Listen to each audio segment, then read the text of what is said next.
স্বরাষ্ট্র উপদেষ্টা অবসরপ্রাপ্ত লেফটেন্যান্ট জেনারেল জাহাঙ্গীর আলম চৌধুরী বলেছেন, নির্বাচন বানচালে অনেক পক্ষই অপচেষ্টা চালাচ্ছে, তবে সেই সুযোগ নেই বলে মন্তব্য করে তিনি বলেন, নিরপেক্ষ নির্বাচন আয়োজনে সব প্রস্তুতি নিয়েছে সরকার।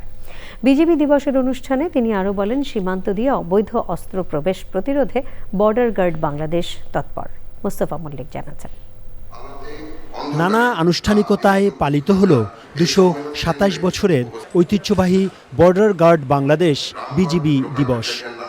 দিবসটি উপলক্ষে বীরত্ব ও ঐতিহ্যের গৌরবমণ্ডিত এই আধা সামরিক বাহিনীর প্রধান কার্যালয় পিলখানা সদর দপ্তরে ৭২ সদস্যকে কৃতিত্বপূর্ণ কাজের স্বীকৃতি হিসেবে পদক প্রদান করা হয়।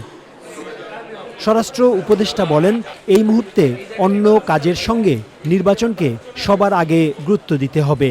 জাতীয় নির্বাচনের জন্য সব ধরনের প্রস্তুতি স্বরাষ্ট্র মন্ত্রণালয় নিচ্ছে।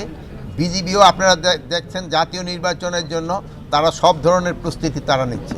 প্রায় ৩৫ এবং প্রায় ৩৫,০০০ মতো প্রায় ৩৫,০০০ সদস্য এই ইলেকশনের সময় নিয়োজিত থাকবে।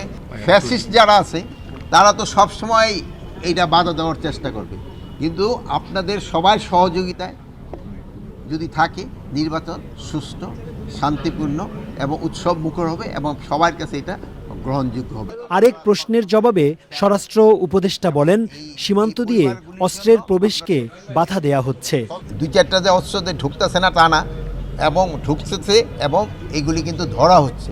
ডেইলি দেখবেন যে ধরা হচ্ছে, এই একটা দুইটা করে কিন্তু ডেইলি একদিন 5টা বিদেশি পিস্তলও কিন্তু ধরা হচ্ছে। মানে কোনো রকমের কোথাও ছাড় দেওয়া হচ্ছে না। বিজিবির চোখ ফাঁকি দিয়ে কোনো পণ্য যাতে প্রতিবেশী দেশে পাচার হতে না পারে সেজন্য সতর্ক থাকতে হবে বলে মন্তব্য করেছেন স্বরাষ্ট্র উপদেষ্টা। Mostafa Mallik, Channel i, Dhaka.